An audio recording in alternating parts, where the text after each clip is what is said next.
And welcome to the program. Welcome to the Children of the Sun radio show and podcast for March 6th, Friday, 2025.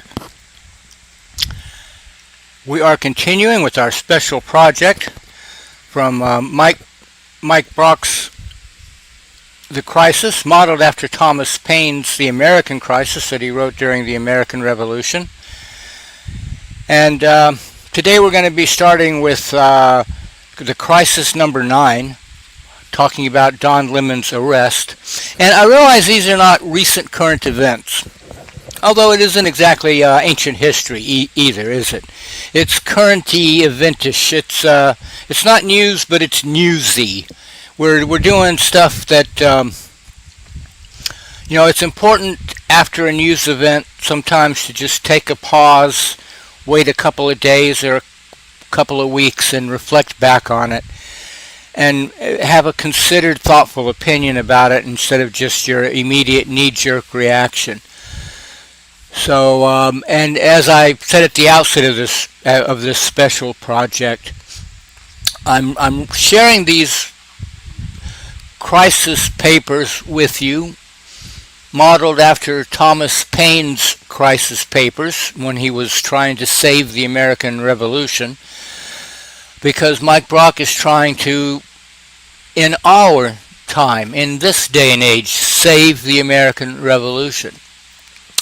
And these papers give an important insight, I think, into how we got where we are and how we get out of this mess that we're in. So please indulge me if I am talking about things that didn't happen this morning in the 24/7 news cycle. I would be remiss, however, if I kind of just completely didn't mention current events, because some big things are happening. We've invaded Iran, if you didn't notice.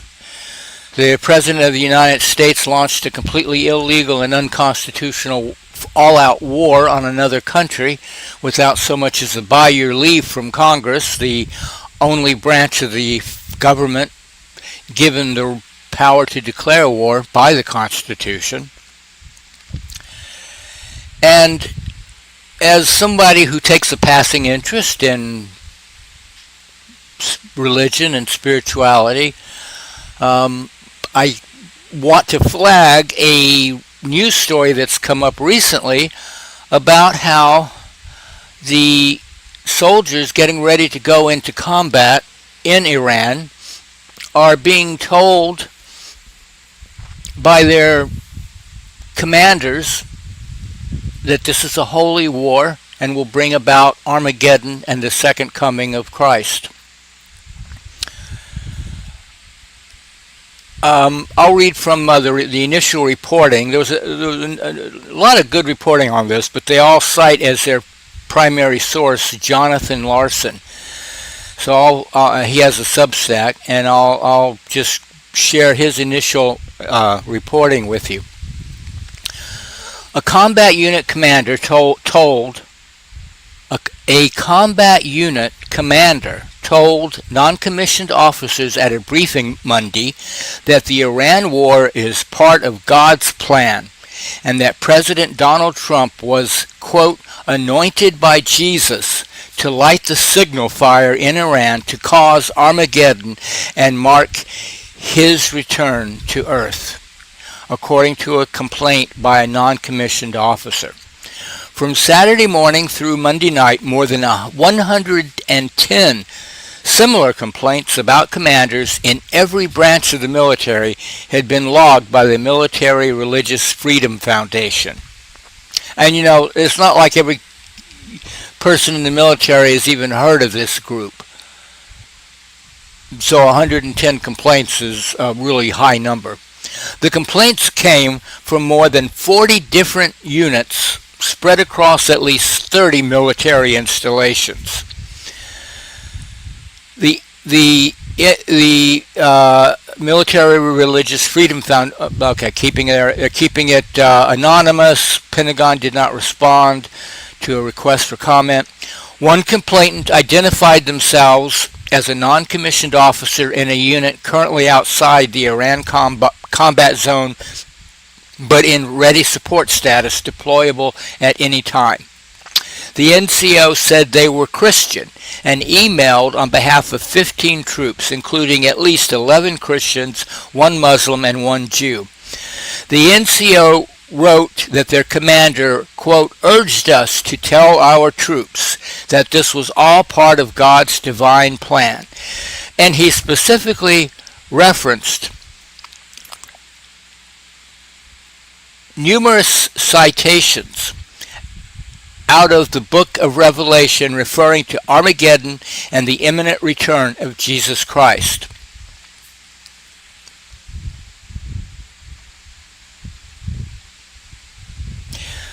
The NCO said their commander's remarks destroy morale and unit cohesion and are in violation of the oaths we swore to support the Constitution.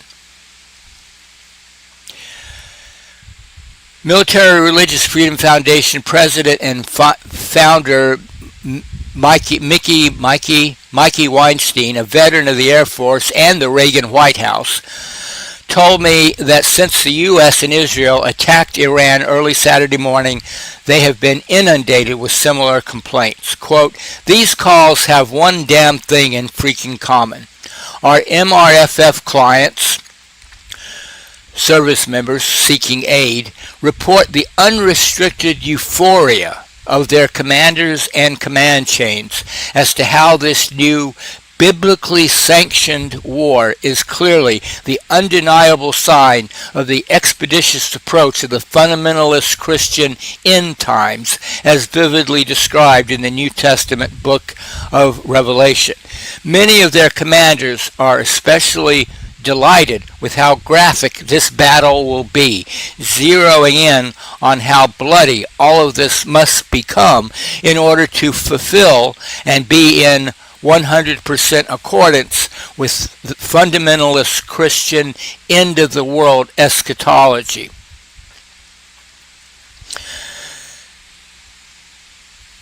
Weinstein cited constitutional and Uniform Code of Military Justice prohibitions against injecting religious beliefs into official military instruction or messaging. He said, any military members seeking to take advantage of their subordinates by advancing their blood-soaked Christian nationalist wet dreams upon the flames of the latest non-congressionally sanctioned attack against Iran should be swiftly, aggressively,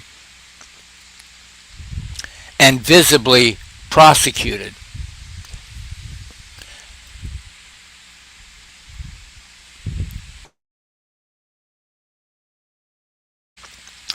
So, I was aware that as soon as the Trump administration came in, they immediately started firing admirals and generals left and right, moving people out of top slots, chairman of the Joint Chiefs, this or that command. But I was not aware. I was wondering, like, okay, yeah, it makes a big deal. It makes a difference. It's a big deal if you fire admirals and generals. It has an effect down below. But I was wondering, how does this get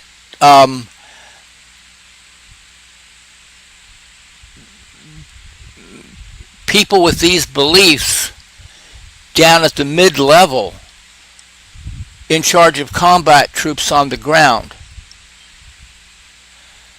The working level, the colonels and lieutenants, sergeants and master chiefs. How does it get them in position to be close to combat operations and start giving speeches like this? So I began to wonder how many military people actually have left the service over the past year.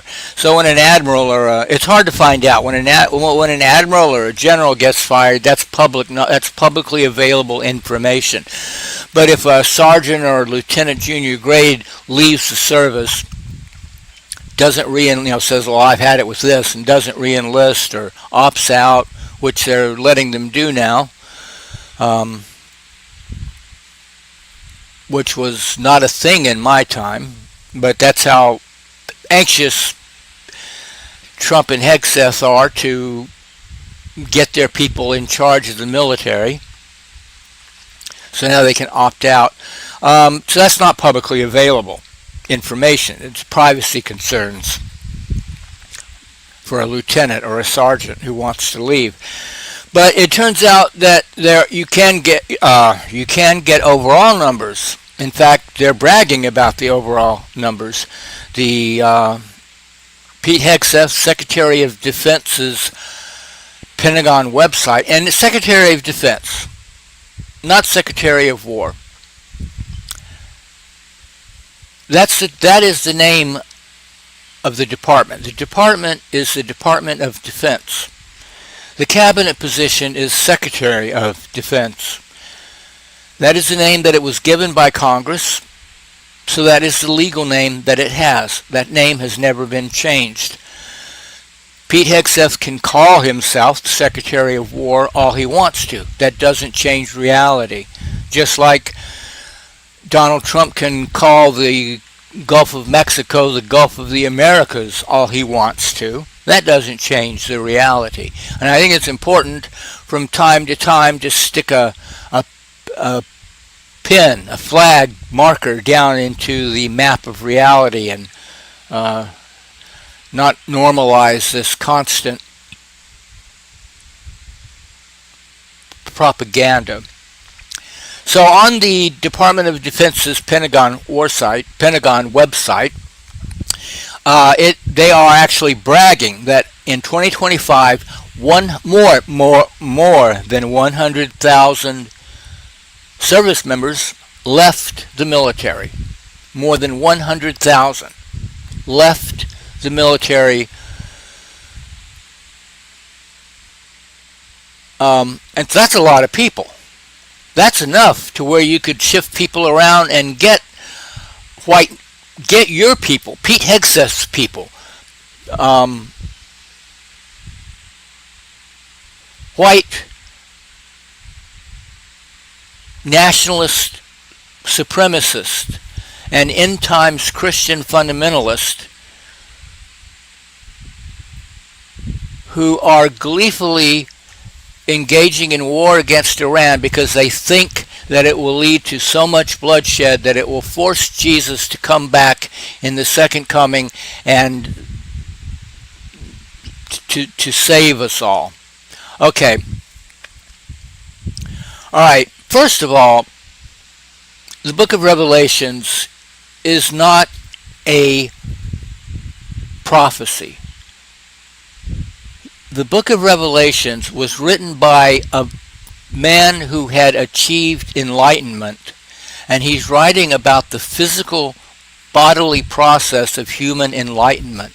It's a metaphor. The 7 churches in the book of Revelations are the 7 chakras of the human body, of the human energy body. It is a deeply profound metaphor written by someone who was at the leading edge of human consciousness at the time that he wrote it. You know, there's a Roman Catholic priest, John Dominic, I think is his name, who famously said, the problem isn't that these primitive people were so primitive they took the Bible literally. The problem is that we, moderns, here today, take the Bible literally. When the book of Revelations was written a little less than 2,000 years ago, the people at the time reading it knew that it was a metaphor. And they read it like that. And then our people, our primitive people, read it as literal truth, a prediction of the end times. So it's not even what they think it is. But I've always thought if you're going to be arguing with someone, argue with them from where they're at. Like if you tell me 2 + 2 = 5, I'm not going to try to teach you calculus before I try to show you that 2 plus 2 is 4. So it's probably a waste of time to try to get these Christian fundamentalists to understand that the book they are basing their blood-soaked desire for the end of the world on is not talking about the end of the world at all. It's talking about the end of the ego. But I'm not going to be able to convince them of that. So let's take it at where they are. Let's assume that the book of Revelations is indeed a prophecy and prediction for the end of the world. And so what they are trying to do is they are trying to start World War III in Iran, incinerate and irradiate at least a third of the planet if we're lucky, and in doing so, force Jesus to come back. Make God do what they want him to do on their timetable. You cannot make an all-powerful God do what you want. You cannot force Jesus to come back according to your timetable instead of his, instead of at the anointed time. The idea that you can make God do something and force Jesus to come back at a time of your choosing, this is not only the height of hubris, this is blasphemous. This is incredibly blasphemous. These people are absolute fools. Absolute fools. And you know what's going to happen? They're going to incinerate a third of the planet, and Jesus isn't coming back. Absolutely nothing will happen in that regard. It's just charred bodies and cityscapes leveled to the ground, and radioactive dust blowing through the wind. And any of these jerks who survives, they'll keep their heads down for a while. But mark my words, it won't be long, a year at best, before they crawl back up out of their rat nest and start preaching sermons about how the reason it didn't work is because we weren't bloody enough. We didn't fulfill our godly obligation to make it bad enough that Jesus needed to come back. So the solution, they will say, is not to never do this again. The solution will be to do it again and make it worse. That's what they will do unless we arrest them. These people need to be rounded up, tried, convicted, put in jail, and throw away the key before they kill all of us. They are actually euphoric about the carnage and the blood. One of them was referring to a river that would be filled with blood, and then they described the length and breadth of the river in cubits from the Bible, and somebody was explaining that to a reporter, translating the math for them, and said, that's a lot of blood. So they're believing a lie because their father is the father of lies. They worship a false god who is euphoric and joyful about blood-soaked rivers and streets. They don't worship the Jesus who preached love and forgiveness and worshiped a God of unconditional love. They worship the Antichrist whose father is Satan. They worship murder and war and blood and destruction and death and evil and hatred. Hatred is the altar at the center of their hearts.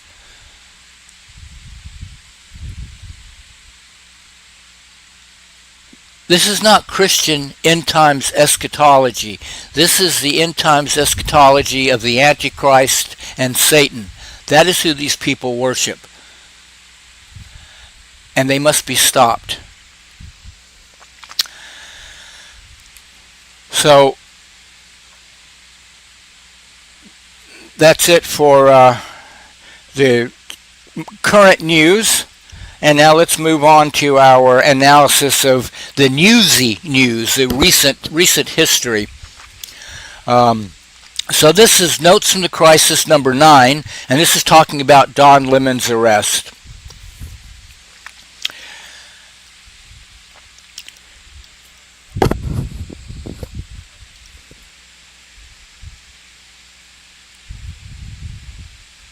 The arrest of Don Lemon is beyond the pale.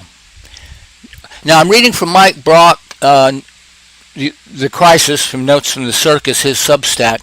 I hope I don't need to say that I don't 100% agree with everything that he says. I'm just going to read it without editorial comment for the most part because I want to share this with you because I think it's important. But so I don't 100% agree with everything I'll be reading. I do believe the arrest of Don Lemon is beyond the pale. Later on, he goes on to say that Don Lemon didn't handle the situation well. I'm not sure I agree with that. But that doesn't take away from his overall point. So let's continue. This is Notes from the Crisis Notes from the Circus, the Crisis number 9. The arrest of Don Lemon is beyond the pale. Do I think Don Lemon erred in his behavior? Yes. I think he should have backed off that pastor who was clearly overwhelmed and trying to maintain the dignity of his house of worship. It was painful to watch. The man had a congregation full of frightened people, protesters streaming through the doors, and a camera in his face demanding answers he did not have. Lemon pressed when he should have relented. That was a failure of judgment, a failure of decency. But what Don Lemon was doing was First Amendment protected activity. A journalist entered a public building during a newsworthy event with a camera. He asked questions. He documented. He witnessed. That is not a crime. That has never been a crime. That cannot be a crime if the First Amendment means anything at all. 2 federal judges already said so. The Department of Justice's original complaint was rejected by Magistrate Judge Douglas Micco, who refused to sign it. The DOJ appealed. Chief Judge Patrick Slitz, a former Scalia clerk, that's one of the most conservative justices on the Supreme Court, a George W. Bush appointee, rejected it again. 2 judges, one a Bush appointee who clerked for the most conservative justice of his generation, both said there is no case here. The Department of Justice arrested him anyway. The Department of Justice sought permission to arrest a journalist for covering a protest. A federal magistrate said no. They appealed to the chief judge of the district. He said no. And then, without judicial authorization, against the explicit judgment of 2 Article III judges, they arrested him anyway.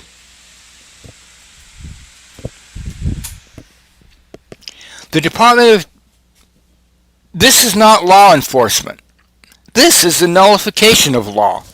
The executive branch asked the judicial branch for permission, was denied, and proceeded regardless. The separation of powers exists precisely to prevent this. The requirement of judicial authorization exists precisely to prevent this. They did it anyway. Don Lemon was arrested at the Grammy Awards in Los Angeles. Federal agents took him into custody on a Thursday night, far from Minneapolis, far from the church, far from anything resembling an ongoing threat. This was not an emergency requiring immediate action. This was a political arrest, timed for maximum visibility, executed in defiance of two federal judges. The president demanded this arrest on social media, in speeches, through his proxies. Donald Trump made clear that he wanted Don Lemon prosecuted. He called the protesters who entered the church lunatics. He called for Lemon to be jailed. And the Department of Justice obliged, demonstrating the thoroughness of their capture into the servitude of Trump's personal score settling. This is what it means when the rule of law collapses. Not that laws cease to exist, they remain on the books, cited selectively, enforced against enemies. What collapses is the principle that law applies equally, that it constrains power, that it cannot be wielded as a weapon against those who the leader dislikes. Two judges said no. The president said yes. The president won. I have settled on a simple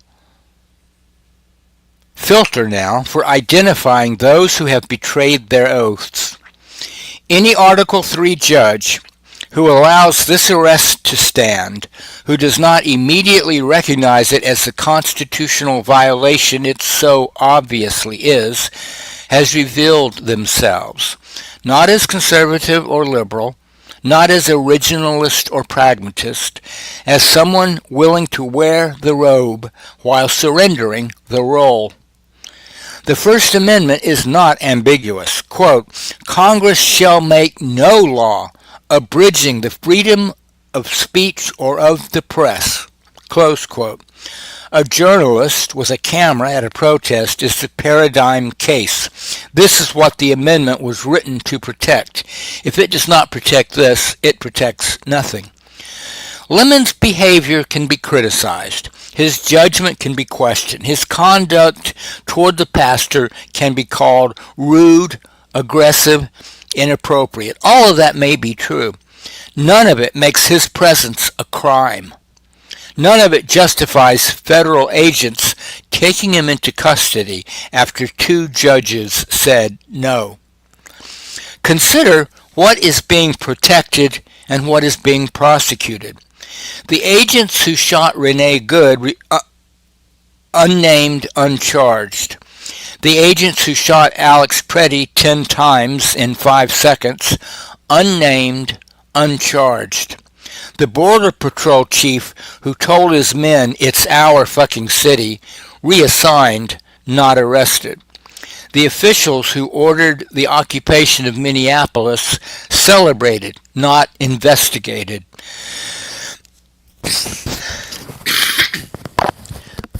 This is the hierarchy. Killing is protected. Occupation is celebrated. Witnessing is criminalized. The message is unmistakable.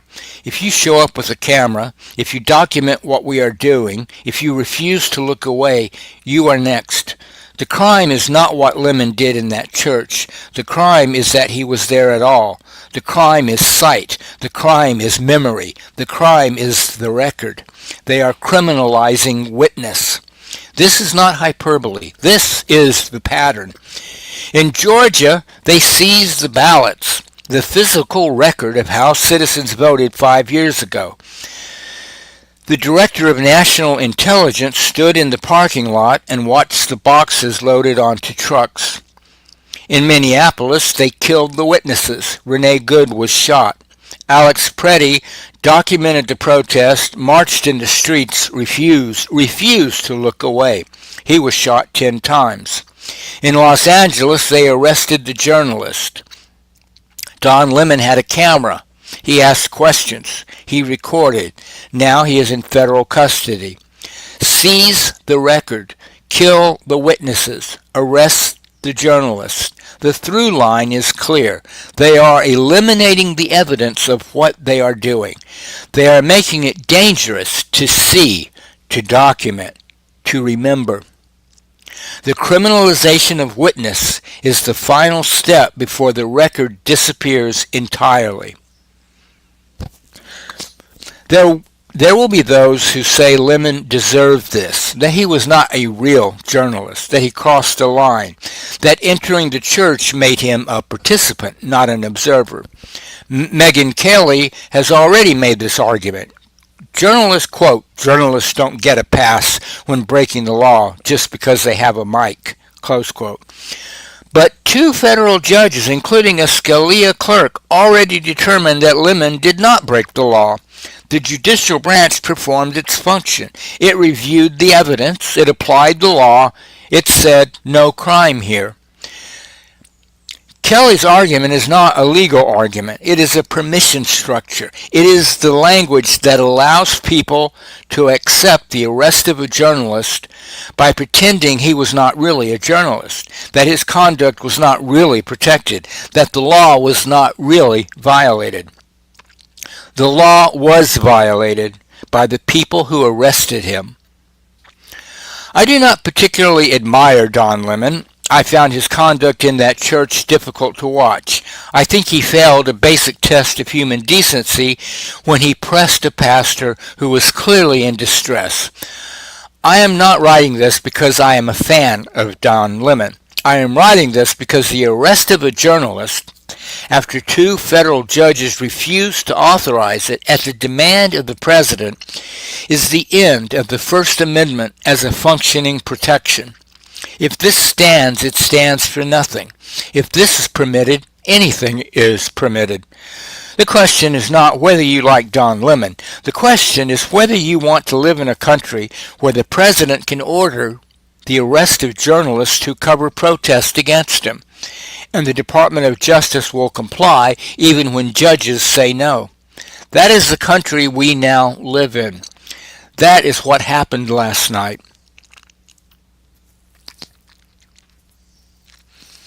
The pastor of that church, Jonathan Parnell, was trying to protect his congregation. He was overwhelmed. He did not ask for protesters to stream through his doors, did not ask for cameras in his sanctuary, did not ask to become a symbol in a political battle he did not choose. I have sympathy for him. I think Lemon should have recognized a man at the end of his capacity and stepped back. That would have been the decent thing to do. But Pastor Parnell is not the one who arrested Don Lemon. The protesters who entered his church are not the ones who arrested Don Lemon. The parishioners who were frightened and disrupted are not the ones who arrested Don Lemon. The Department of Justice arrested Don Lemon at the direction of the president after two judges said no. The offense against Pastor Parnell was rudeness. The offense against the Constitution is existential. These are not equivalent. One is a failure of manners. The other is the failure of the Republic. Where are the defenders of free speech now? I ask this of the heterodox intellectuals, the free press columnists, the podcast hosts who have built careers on opposing cancel culture and defending open inquiry. Where are you? A journalist has been arrested for journalism.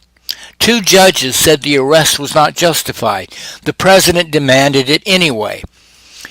This is not a hypothetical in a seminar on civil liberties. This is happening right now in America.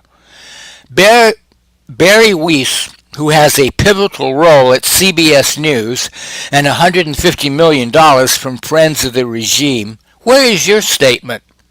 Coleman Hughes, Arthur Brooks, the whole roster of free press contributors now broadcasting on a legacy network, where are you?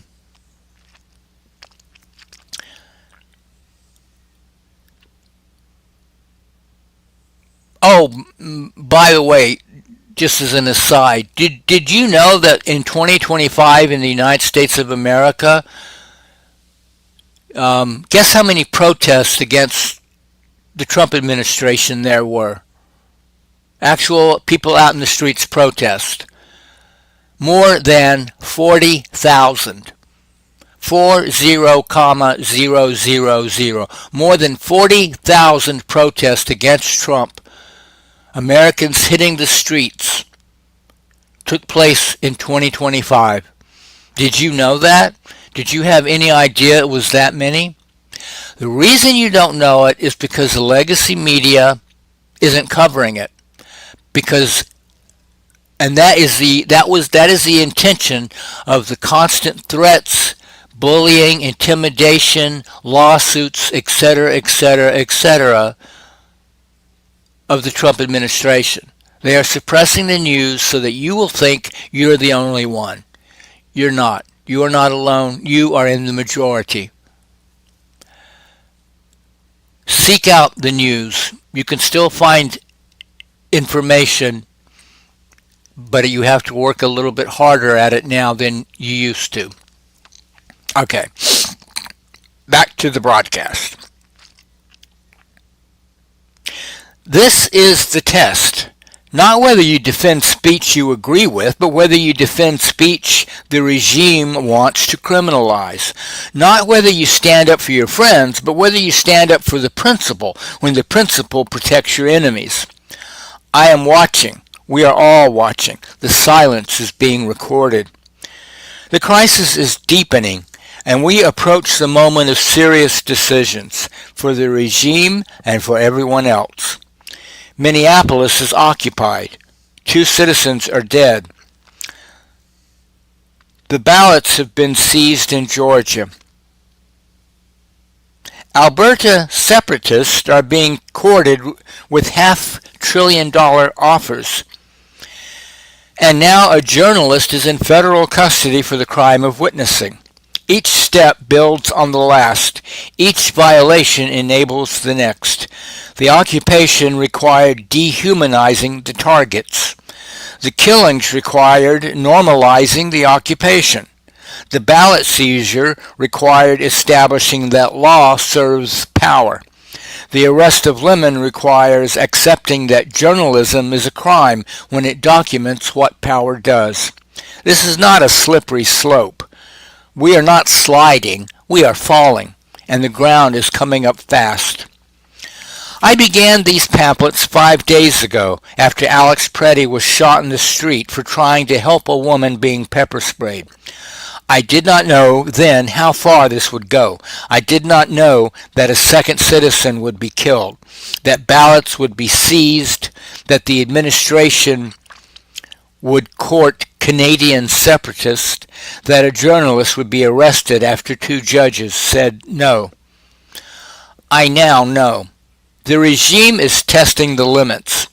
Each action that goes unpunished becomes the floor for the next action. Each violation that is tolerated establishes the new normal. They are probing for the point at which resistance becomes real, and they have not found it yet. Don Lemon is in custody. The judges who said no have been overruled by executive fiat. The First Amendment has been suspended in practice, if not in name. What comes next depends on what we do now. And you know, the recent revelation that over 100,000 military service members have left the service, 20-year career people saying, I can't do this anymore. And who replaced them?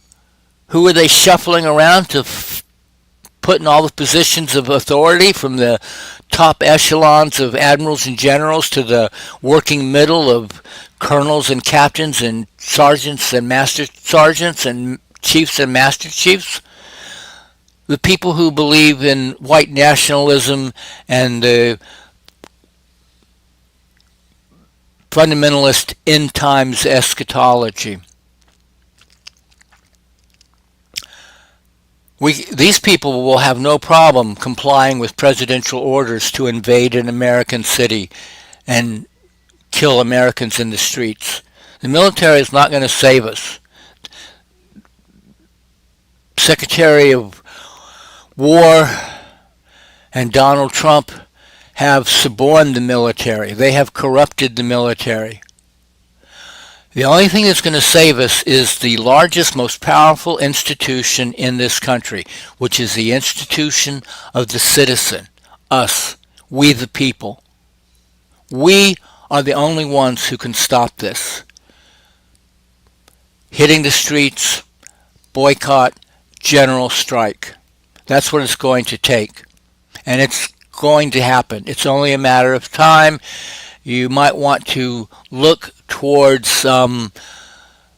stocking up on your pantry items so that you can, and plugging into your community so you can weather the next year or two, because that's how long it might take.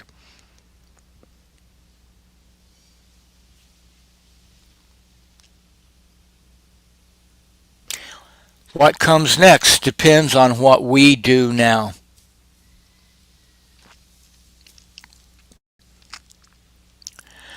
To the Article 3 judges who will hear this case, the record is being kept. Your names will be remembered.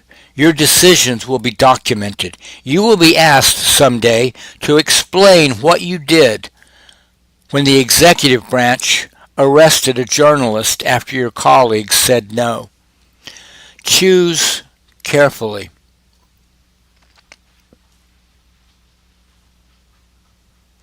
To the journalists still working, the arrest of Don Lemon is meant to frighten you. It is meant to make you think twice before showing up with the camera, before asking questions, before documenting what the state is doing. Do not let it work. The only protection now is numbers. They cannot arrest all of you. To everyone else, I believe the armies of heaven are advancing.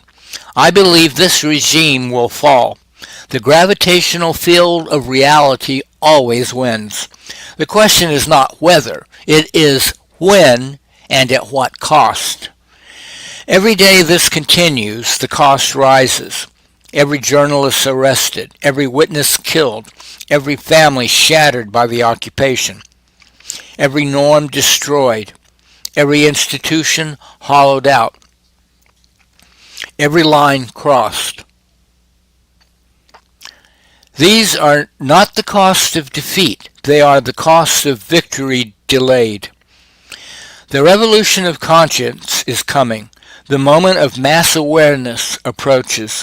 When it arrives, the regime will discover that it has been building its own indictment, documenting its own crimes, training a generation in what tyranny looks like. But between now and then, people will suffer. People will die.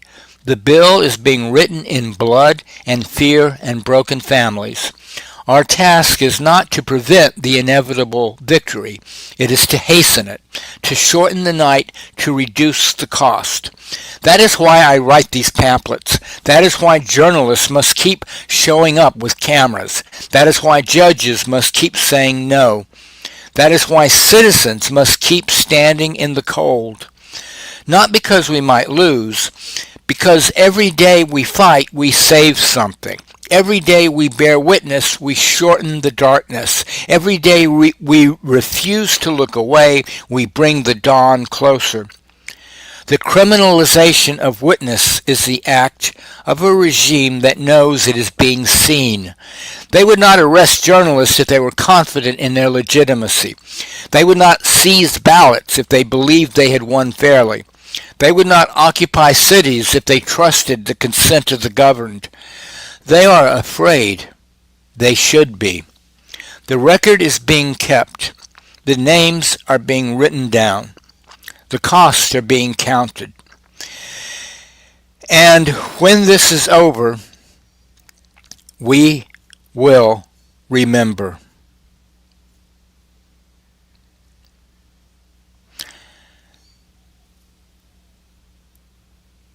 So that was the crisis number 9. And so let's go to the crisis number 10. The title of this one is The People Sovereign. Something is forming. You can feel it. In Minneapolis, where citizens stand in sub-zero temperatures, where they refuse to leave. It's in the protests that continue despite the killings. It's in the judges who say no. It's in the members of Congress who choose to stand with the people, who refuse to fund the tyranny against the people they represent. It's Bruce Springsteen writing a song in 3 days and the whole country learning the names of the dead. A formation is emerging. Call it populist energy. Call it democratic renewal. Call it the immune response of a republic under attack. The name doesn't matter. The energy is real. People are waking up. People are moving. This is the most dangerous moment. This is the moment of impact. We are no longer falling. We are on the ground. It's very disorienting after so much weightlessness, so much unseriousness. These formations of popular passions are not inherently democratic. They are fuel, energy looking for direction. And there are forces out there, forces that have been preparing for years. They are already moving to claim that energy, to route it somewhere the people never intended to go. The demagogue is not a risk on the horizon. He is a known force in the field, the one who has all the answers, the one who will ride the energy and name it after himself. This is the condition under which we must act. The would-be feudal lords among us struggle to reassert their merchants of pretense, to control a narrative that has gotten away. They have lost control. Republics fail in such ways, not because the people lack energy, because that energy gets routed into structures that negate their sovereignty, while claiming to embody it. When energy meets capture, the result is always the same. The streets fill, the formations multiply, and someone arrives who says he speaks for the people, while building the machinery to ensure the people never speak again. This is not a historical analogy. It is a law of political physics. What is under attack in America right now is not a party, not a set of policies, not even a set of norms. What is under attack is popular sovereignty itself. They have seized the ballots in Georgia, the physical record of how the people voted. The director of national intelligence stood in a parking lot, watched the boxes loaded onto trucks. 5 years after the election, the evidence of the people's will is gone. They seek to rewrite history so that they may steal the future. In Minneapolis, a city in occupation by an illegitimate elite, 3,000 federal agents loyal to a man, not the people. The Fourth Amendment ignored, citizens killed in the street.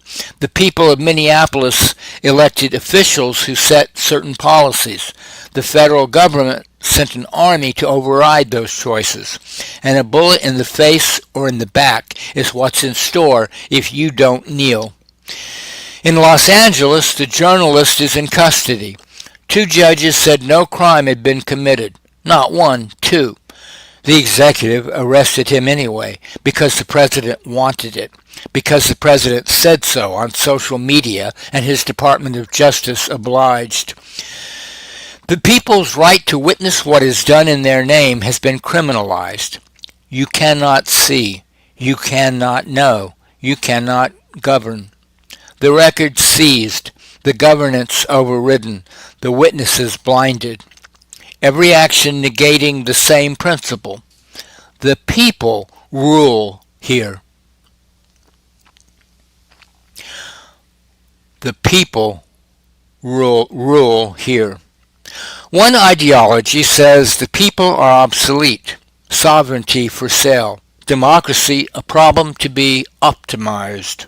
Citizens are users now. Build your enclave, buy your exit, root around the people like they're dead technology. Another says the people can only act through the leader. He embodies them. He is the movement. They do not need to speak. He speaks for them. He knows what they want. He is what they want. Both arrive at the same place.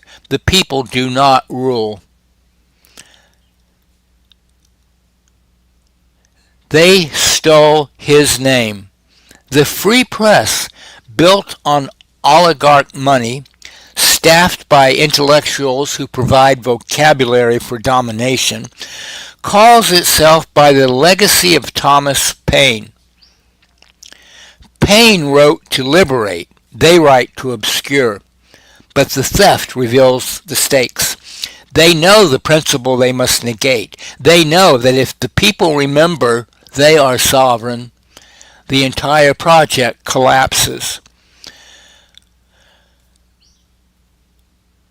The Democratic option is not a party, not a platform, not a set of policies to be debated and refined.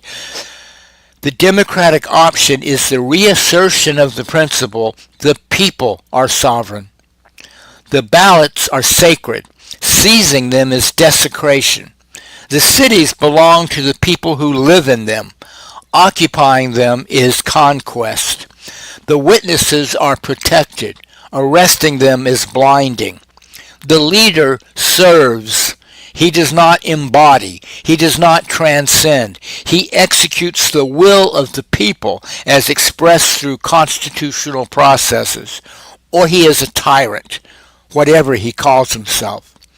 The question is not whether there is resistance. There is. The question is what kind, led by whom, toward what end. If resistance becomes about stopping one man, it gets captured by the next man who promises to wield the same power correctly. If it becomes about going back to the way things were, it gets captured by the people who broke things in the first place. If it becomes about burning it all down, it gets captured by those who already built their escape pods. The resistance that cannot be captured is the one grounded in principle, not stop Trump, the people are sovereign, not return to normal, build institutions worthy of self-governance, not burn it down. Remember what we are building toward. The formation is already sorting people. Everyone is being asked, whether they acknowledge it or not, where do you stand on the question of who rules? This is not a revolution of replacement, not a seizure. It is a revolution of recognition, of remembering what was always true and acting as though it matters. The people are sovereign. They have always been sovereign. The work is not to seize power. It is to remember that the power was always ours. The cost of this revolution of conscience is being set right now. Every day the occupation continues, every witness killed, every journalist arrested, every ballot seized. These are not the cost of defeat, they are the cost of victory delayed. To those still deciding, I might suggest that the time of decision has arrived.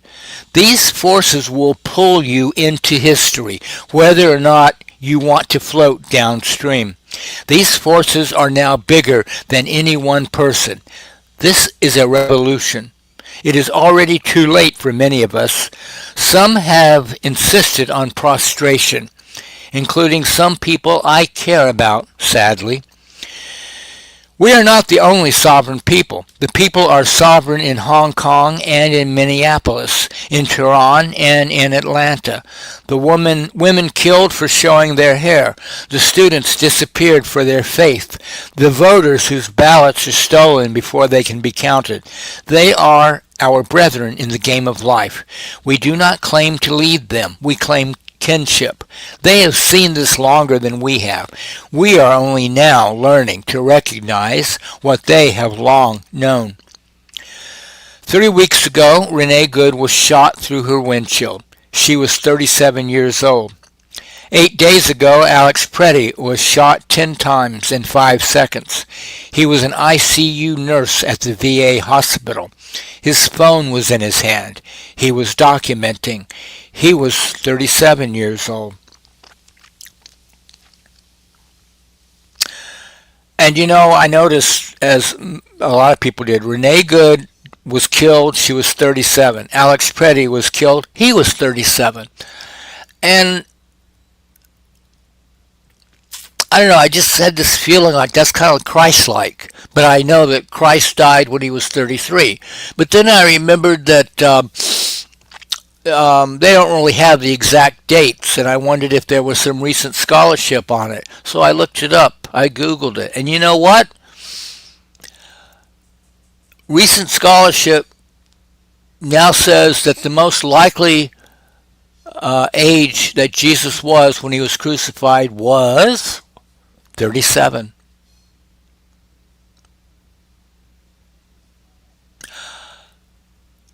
The universe sending us a message, perhaps? Thursday night, Don Lemon was arrested at the Grammy Awards. 2 federal judges said no crime was committed. The president demanded it anyway. He is in federal custody for the crime of witnessing. The people are sovereign.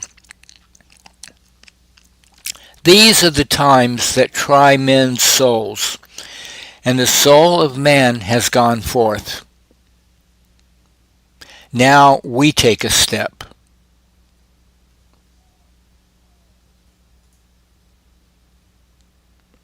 And that was the crisis number 10. And now we turn to the crisis number 11 on the nature of memory.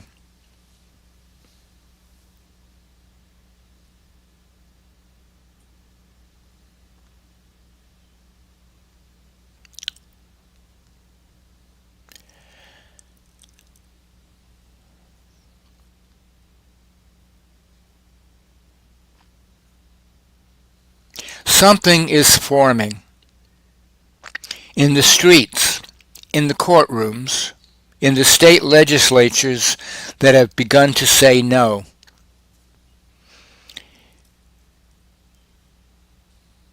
In the 9 million who marched, in the generals who broke silence, in the judges who held, something is forming that has not had a name, and now it does. The greatest political revolution in the history of the modern world.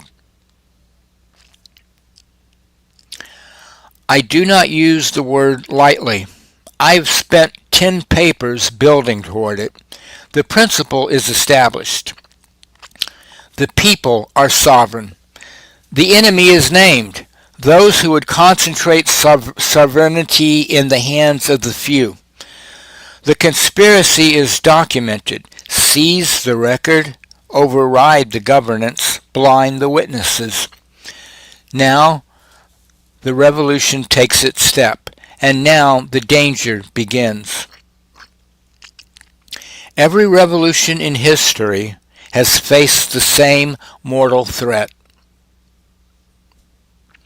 Not the forces arrayed against it, not the violence of the old regime. The threat comes from within, the revolution that succeeds and then devours itself.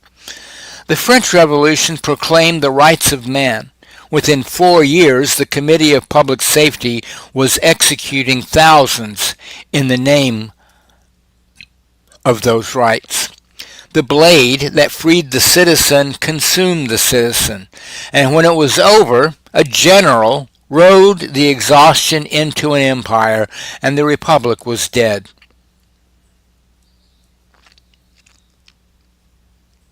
The Russian Revolution proclaimed the sovereignty of the worker.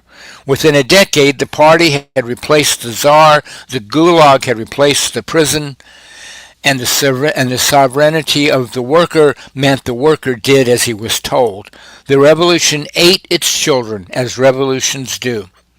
These are not cautionary tales. They are warnings about a specific mechanism, and the mechanism is this. The revolution remembers wrong. Bonaparte did not make France forget the revolution. He made France remember it as a story about how France needed a strong man to complete what the people had started. The revolution's memory was not erased. It was captured, rewritten, installed in the national consciousness as a narrative that led inevitably to him. Lenin did not make Russia forget the workers' struggle. He made Russia remember it as a story about how the party embodied the people's will. The struggle was real. The memory of the struggle was stolen, and the stolen memory became the instrument of a new tyranny more total than the old. The demagogue never erases memory, he replaces it. He does not ask the people to forget their revolution, he asks them to remember it as his origin story. He inserts himself into the record as its culmination, its fulfillment, its inevitable destination. This is worse than amnesia. Amnesia leaves a gap, and the gap can be filled with genuine investigation. But false memory occupies the space where truth should be. It colonizes the record. It makes the counterfeit feel like remembering. The revolution succeeds and discovers it was fighting for someone else's story all along. There is a line from Carl Sagan that I have carried for years, turning it over, testing it against everything I know about physics, philosophy, and the structure of the world. Quote, "We are a way for the cosmos to know itself." I used to read this as poetry. I do not read it as poetry anymore.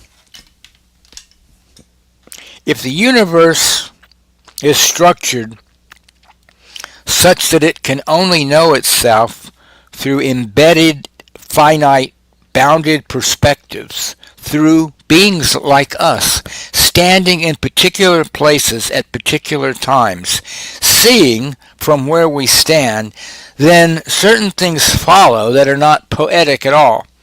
They are as precise as mathematics and as consequential as a constitutional amendment.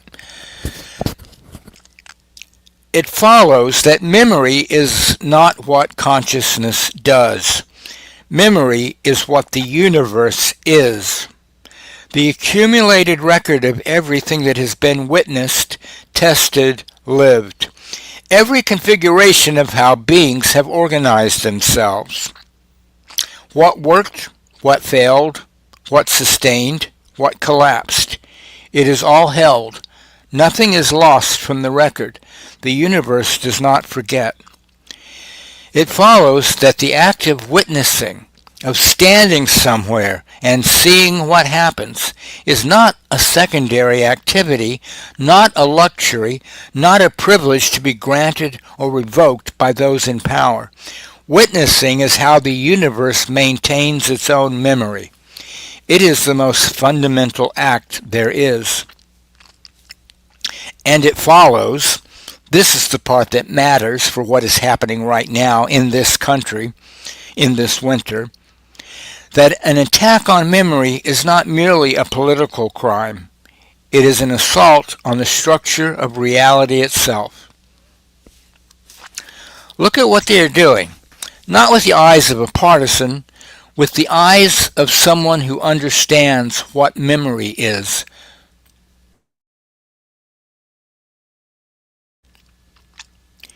In Fulton County, they seized the ballots 5 years after an election that was counted, certified, recounted, audited, litigated, and confirmed.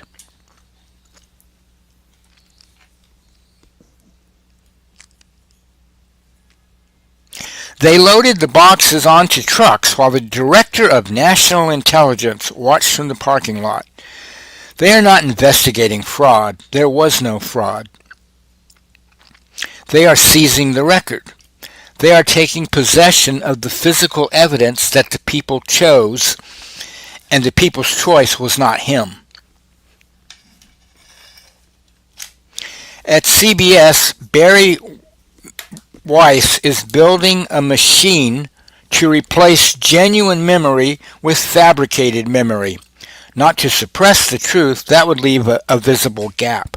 To install a counterfeit that feels like truth.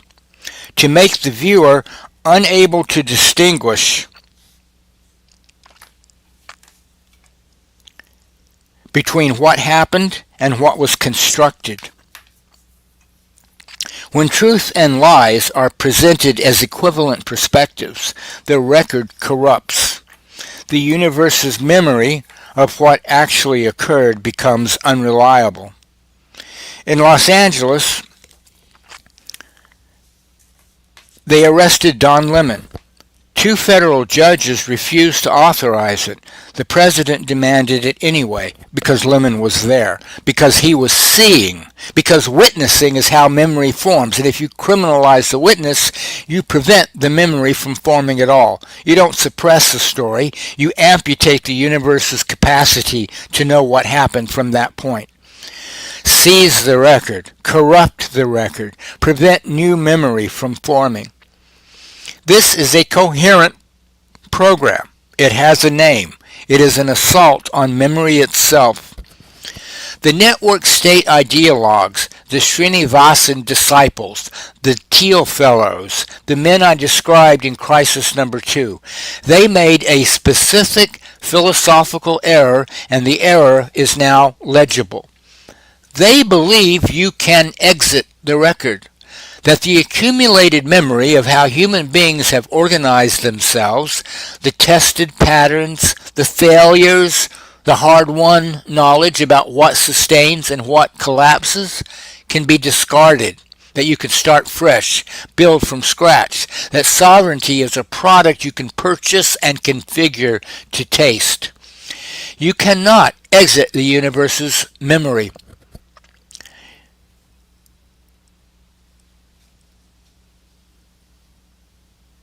You are in it. You are of it.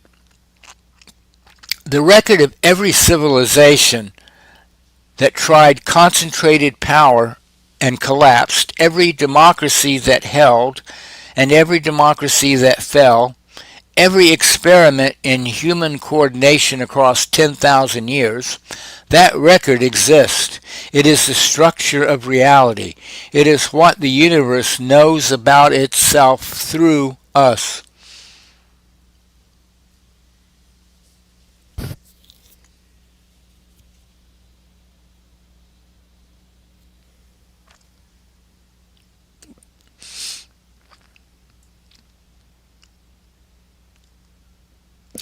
Exit is not innovation. It is amnesia by choice. And amnesia is the second worst thing that can happen to memory. The worst thing, the thing that is happening now, is replacement. Thank you, Simone. The regime is not asking Americans to forget their republic. It is asking Americans to remember the Republic as a story that leads to this, to remember the founders as men who would have approved of a president who ignores court orders, occupies cities, and demands voter databases at gunpoint, to remember liberty as the freedom of the strong to dominate the weak, to remember sovereignty as something that flows downward from a leader, not upward from the people. This is Bonaparte's move. This is Lenin's move. It is the oldest move in the history of revolutions betrayed. Capture the memory and you capture the revolution. And it will not work. Not because I say so, because the universe does not forget. Every witness in Minneapolis who stood in the cold and saw what happened, that memory exists now. It is part of the record. Every journalist who documented the raids, every judge who ruled against the administration, every citizen who marched, their witnessing is held. It does not depend on CBS. It does not depend on any institution that can be captured. It depends on the fact that bounded, finite beings stood in particular places and saw what was there. The record is distributed. It lives in millions of witnesses. It cannot be seized the way ballots can be seized because it is not stored in boxes. It is stored in the structure of reality itself, in the accumulated memory of every person who was present and refused to look away. This is why popular sovereignty is not a political preference. It is an ontological fact.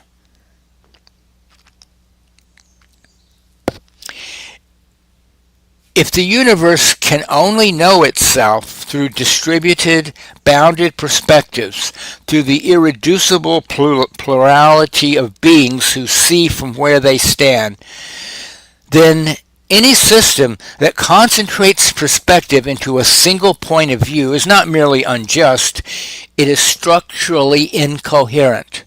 It reduces the bandwidth through which reality can know itself.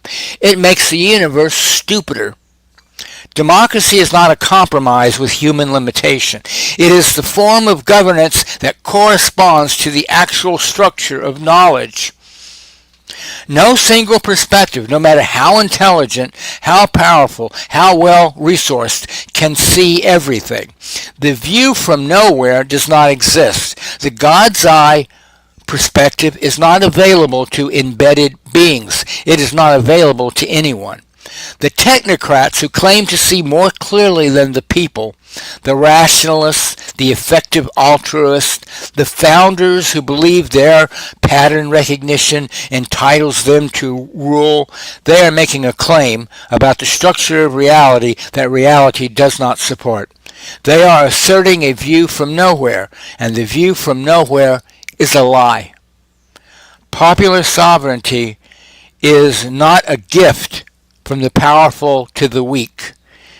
It is the recognition that knowledge, real knowledge, tested knowledge, the kind that keeps civilizations alive, can only be generated by the coordination of many perspectives, not the concentration of one. The people are sovereign because the universe is structured that way, not the other way around. So the revolution now forming is not creating something new. It is the universe refusing to forget itself. The women in Tehran who removed their hijabs, they were not making a political statement. They were the universe insisting on its own memory. We were here before the theocrats, and we remember what freedom feels like, and that memory cannot be beaten out of us. The voters in Georgia whose ballots were seized, they are not victims of a political maneuver. They are the universe's memory of a democratic choice, and the regime is trying to make the universe forget that choice, and the universe will not. The citizens of Minneapolis standing in sub-zero temperatures, they are not protesters, they are witnesses. They are the universe maintaining its own record against those who would destroy it. And every one of them who stands there and sees what is happening and refuses to look away is performing the most fundamental act available to a conscious being, holding memory in place against the forces that would erase it. The danger, the real danger, the one I began with, is not that the revolution will fail. The danger is that it will succeed and remember wrong. That the energy now forming will be captured by someone who promises to wield sovereignty on the people's behalf. That the memory of this winter, the occupations, the killings, the judges defied, the witnesses arrested, will be rewritten as the origin story of a new strongman who rides the exhaustion into power. That we will do what the French did, what the Russians did, hand our revolution to someone who tells us our story back to us with himself at the center. The discipline required is simple to state and brutal to maintain. The revolution must remember accurately. It must hold the record as it is, not as anyone wishes it to be. It must refuse, with the stubbornness of the universe itself, to let its memory be captured, rewritten, or replaced. This means no cult of personality, no leader who becomes the revolution's face and then its owner, no strong man who promises to restore what was lost and then keeps the restoration for himself. This means the hard, slow, unglamorous work of democratic reconstruction, civic education, institutional repair, the rebuilding of shared memory through shared witness. The insistence that the record belongs to everyone, not to those with the power to seize the boxes. This means gentleness as discipline. Attend before acting. Understand before judging. Restrain before escalating. And when the forces of forgetting come, when someone tries to make amnesia or fabrication the stable state, act decisively, not with glee, not with excess, but to protect the conditions under which memory can continue to form.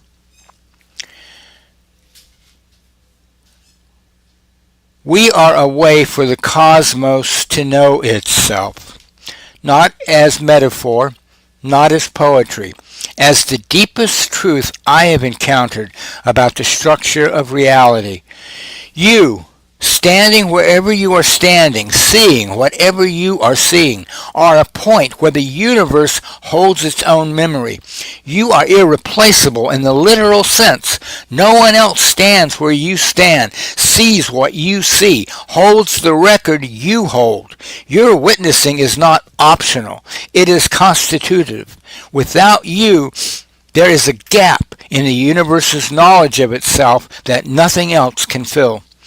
This is why they attack the witnesses. This is why they seize the ballots. This is why they corrupt the news and arrest the journalists and build architectures of unreality. Because they understand, even if they cannot articulate it, that memory is the enemy of tyranny. That the record, honestly held, will convict them. That the universe's memory of what they have done will outlast every lie they construct. They are afraid of memory. They should be. Renee Good was a memory. She held the record of what it means to care for the sick, to show up at 3 a.m, to place your body between suffering and indifference. That memory exists now in the structure of reality. It will not be erased. Alex Preddy was a memory. He held the record of what it means to see someone in danger and move toward them, not away. That memory exists now. 10 bullets did not erase it. Nothing will. The woman in Minneapolis who asked me not to use her name, she is a memory. She holds the record of what it means to be afraid for your children in your own country and to keep standing anyway. That memory exists. It is part of the universe now. It will be there when her son is old enough to ask what happened. The revolution forming now is the largest act of collective memory in human history.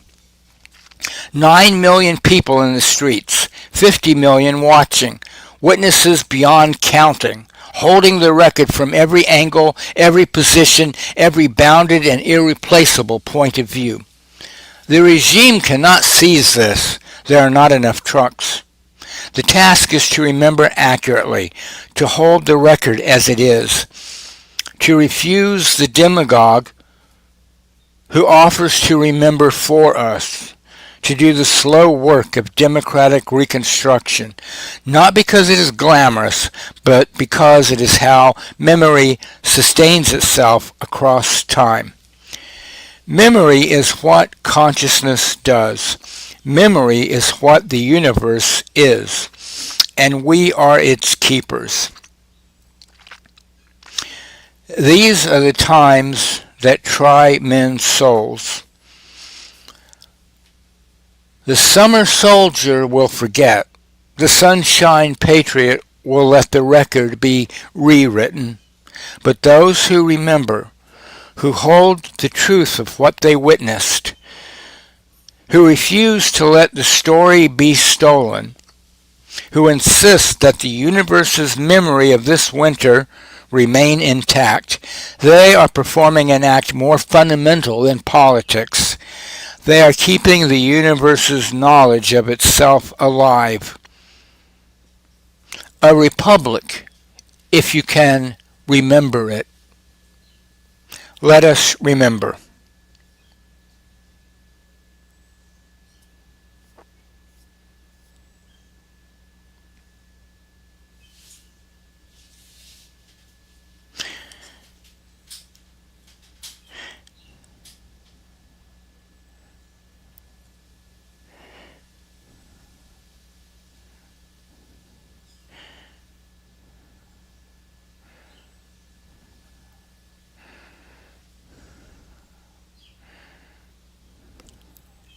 And that concludes the crisis number 11. And right at the top of the hour, 2 p.m. Atlantic Standard Time here in beautiful St. Croix. Let's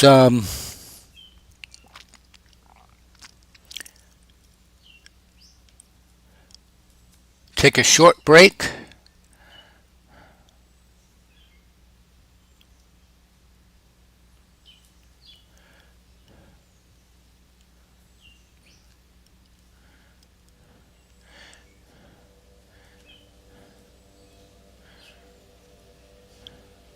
We'll take a short break and be back in a few. Thanks for joining us, listening to Children of the Sun on Wstx AM 970, the soul of the Caribbean.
And we're back. You're listening to Children of the Sun on WSTX AM 970, the soul of the Caribbean. And we're gonna continue on with Mike Brock's The Crisis, number 12. We may not finish this one today, but that's okay. We'll just pick it up next Friday at 12:30 p.m. here on WSTX AM 970. The Crisis, number 12, on moral seriousness. I loved George Carlin growing up. I discovered him in my father's vinyl album collection. It was his fourth stand-up album, Class Clown. Track 1, 7 words you can never say on television. It is a monologue I must have listened to dozens of times as a child, with my friends. It was very naughty and inappropriate for children. And the memory of this got me thinking. I did not know at 10 years old that I was receiving moral philosophy. I thought I was getting away with something. The thrill was transgression, forbidden words, adult territory, the delicious knowledge that my parents would not approve. My friends and I played that record the way children have always played with forbidden things, as adventure, as rebellion, as proof that we were brave enough to hear what we were not supposed to hear. But Carlin was not interested in the words. He said so many times in many ways. The words were the door. What was behind the door was a question. Who decides? Who decides which words are forbidden? Who decides which truths can be spoken and which must be dressed up in euphemism? Who decides what you are allowed to think and what happens to you when you think it anyway? That is not comedy. That is political philosophy. That is epistemology. That is a man standing on a stage asking the most dangerous question any citizen can ask. Why should I believe you? Carlin spent 40 years asking that question. He asked it about religion. He asked it about politics. He asked it about consumer culture, about the military, about the education system, about the American dream itself. He stripped away the comfortable stories Americans tell themselves. The pretense of democracy while oligarchs run the show. The pretense of freedom while consumer culture colonizes every private space. The pretense of moral seriousness while nobody does the work. He attended to what was real and reported it faithfully. He refused consolation. He refused to let his audience feel good about themselves. He held up the mirror and said, "Look, this is what you are. This is what you accept. This is what you pretend not to see." The conventional reading of Carlin is that he became a nihilist, that he gave up on the species. Quote, "I have no stake in the outcome," he said. "I'm just here for the show." People cite this as evidence that he stopped caring, that the diagnosis consumed the doctor, that he withdrew into spectation and called his withdrawal wisdom. I don't believe it. What people call nihilism in Carlin was his refusal to offer false comfort. The audience wanted the diagnosis and the reassurance. They wanted to be told that things were broken and that it would be okay. Carlin would not do that. He would not tell you the patient was fine when the patient was dying. He would not pretend that laughter was medicine when laughter was the only anesthetic the culture would accept. He was not a nihilist. He was a prophet in the Old Testament sense, a man who loved his people enough to refuse their self-flattery, who told Israel what Israel did not want to hear. Not because he had given up on them, because he had not. But here is what I cannot stop thinking about. The most morally serious public intellectual of his generation had to frame everything as a joke. Carlin was doing philosophy. He was doing political theory. He was attending to the structures of power and reporting what he found with more precision than most academics and more courage than most journalists.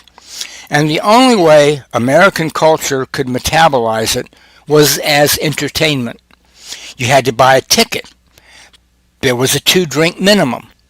The truth came with a cover charge and a laugh track. You sat in a dark room with strangers and you heard things that should have changed your life. And then you went home and changed nothing. Because it was comedy. Because the format told you it didn't count.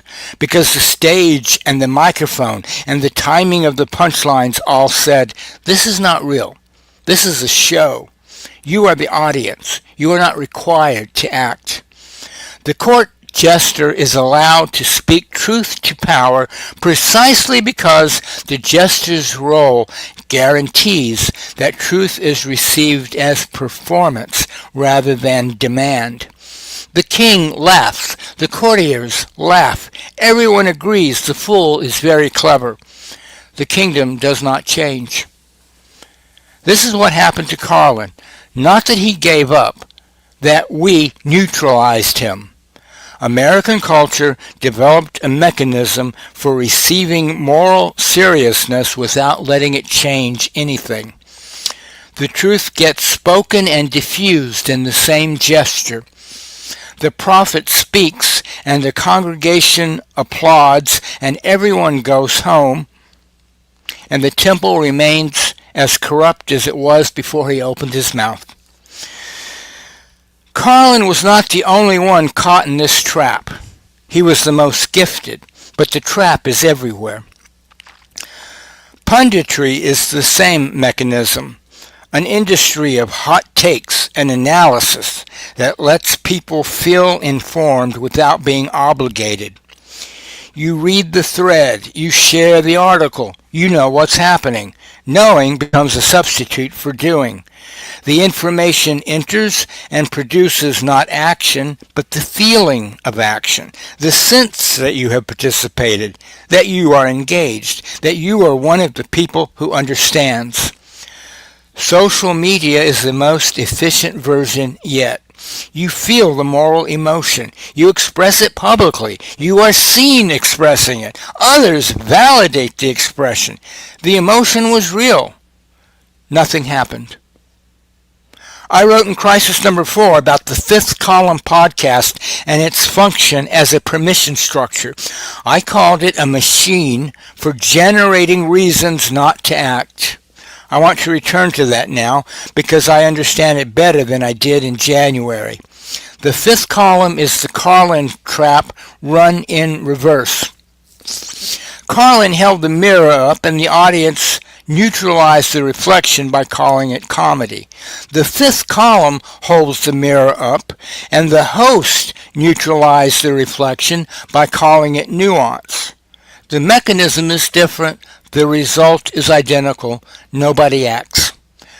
Michael Moynihan sat in a studio and explained at considerable length why we cannot call what is happening fascism, why the Gestapo analogy is imprecise, why Jonathan Rauch was wrong, why the people sounding alarms are being hysterical.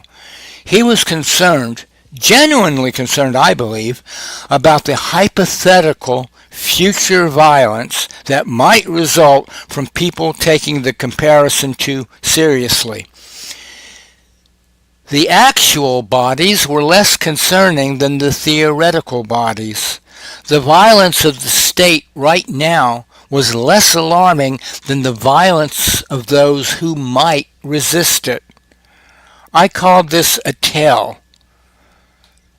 I want to name it more precisely now. It is moral unseriousness. Not the absence of moral feeling. Moynihan has moral feelings. Not the absence of intelligence. These are smart people. It is the refusal to let what you see change what you do. It is the deployment of sophistication in the service of paralysis. It is the use of education, rhetorical training, and access to information, gifts that could illuminate, to construct an ever more elaborate shelter from the demands of the moment. Carlin used his gifts to strip away shelter. The fifth column uses identical gifts to build it. That is the difference between moral seriousness and its opposite. Not what you see, what you do with the seeing. There is a version of this on the left, and I must be honest about it because the crisis we are in was not created by one side alone. I said in my Substack Live yesterday that there is a stain on the American left I said in my Substack Live yesterday that there is a strain on the American left that dismisses sacrifice, that treats the history of the Republic as nothing but a record of powerful men being terrible, that cannot say the word soldier without flinching, that cannot honor the dead without appending a disclaimer, that treats patriotism as a costume worn by fools and fascists. I understand where this comes from. The history is bloody. The founders were slaveholders. The wars were imperial. The flag has been used to bludgeon. Every critique has a foundation in truth. But there is a difference between holding complexity and refusing to hold anything at all. Jefferson was a slaveholder who wrote the words that made abolition possible. The soldiers at Normandy fought under a segregated military for a nation that denied its own principles, and they died so that those principles could survive to be fulfilled. The moral tradition of this republic is not pure. It was never going to be pure. Moral progress comes through flawed people, or it does not come at all. The left's refusal to hold this complexity is its own form of moral unseriousness. Not because the critiques are wrong, they are not wrong, because the critiques become a mechanism for avoiding the debt. If the founders were nothing but villains, you owe them nothing. If the soldiers were nothing but instruments of empire, their sacrifice places no claim on you. If the whole tradition is rotten, you are free to stand outside it, commenting on its failures, bearing no responsibility for its repair. This is comfortable. It is also how you lose a republic. I wrote in Crisis number 11 that memory is what the universe is. I meant it literally. It is the argument of my philosophical work, but I also meant it politically. A republic is its memory. The principles encoded in its founding documents, the precedents established by its courts, the sacrifices made by its citizens, the stories it tells itself about who it is and what it owes to those who came before. All of this is memory. All of this is the accumulated record of choices made by people who are no longer here, but whose choices shaped the world we inhabit. When the regime seizes ballots in Georgia, it is attacking memory. When it occupies Minneapolis, it is overriding the memory of democratic choice. When it arrests journalists, it is criminalizing the creation of new memory. I have documented this across 11 pamphlets. But the regime's assault on memory was made possible by a prior failure, a failure on our side. A decade of teaching people that American memory was nothing but a record of oppression, that the founding was a fraud, that the sacrifices were meaningless, that the tradition was irredeemable.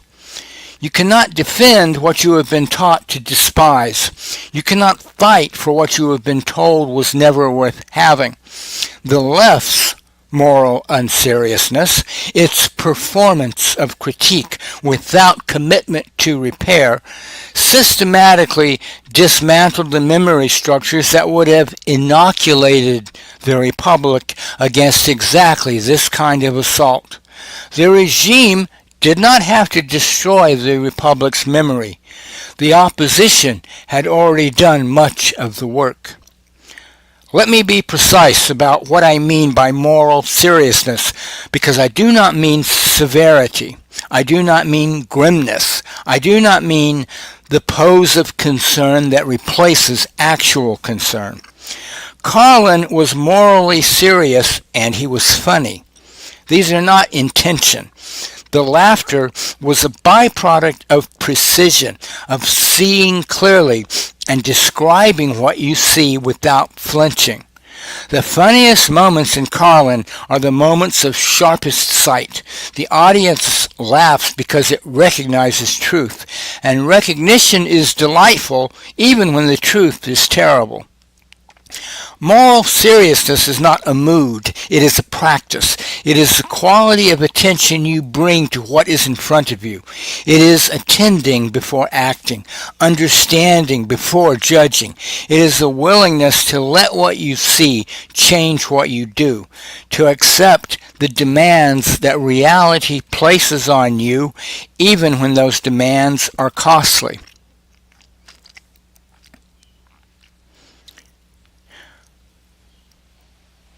What the regime does is the opposite of this. It refuses to attend at all. It replaces the record with fabrication. It installs false memory in place of real memory. That is active corruption.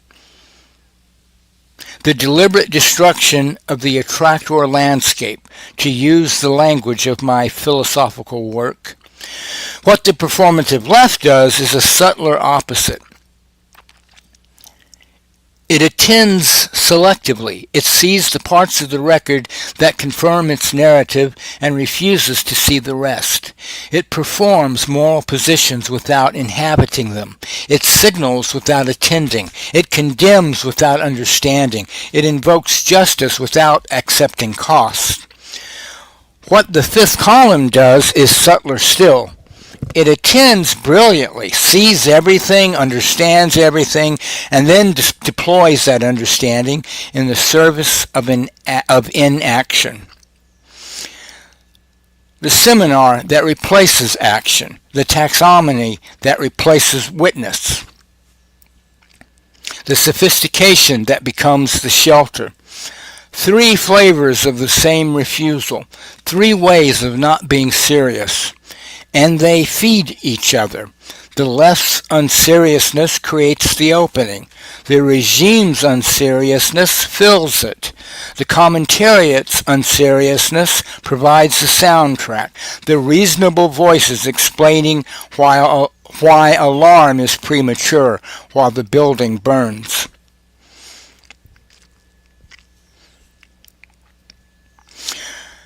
I keep returning to that kid listening to his father's records. Now, I think we will pause here. So we'll stop here. We'll pick this up again next Friday at 12:30. Thank you everyone for tuning in to the show.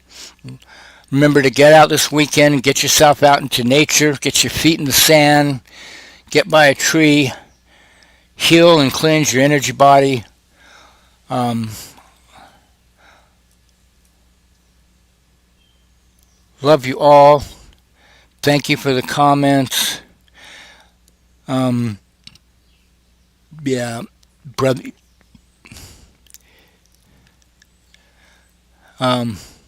Really. Thank you for the comparison to Brother Russ. I'm very honored. Listen to his show a lot. All right, love you all. See you next Friday, 12:30 here on WSTX.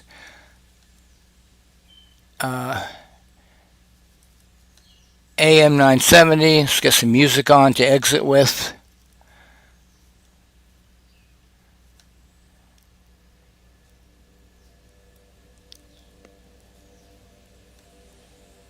See you next Friday. We are out.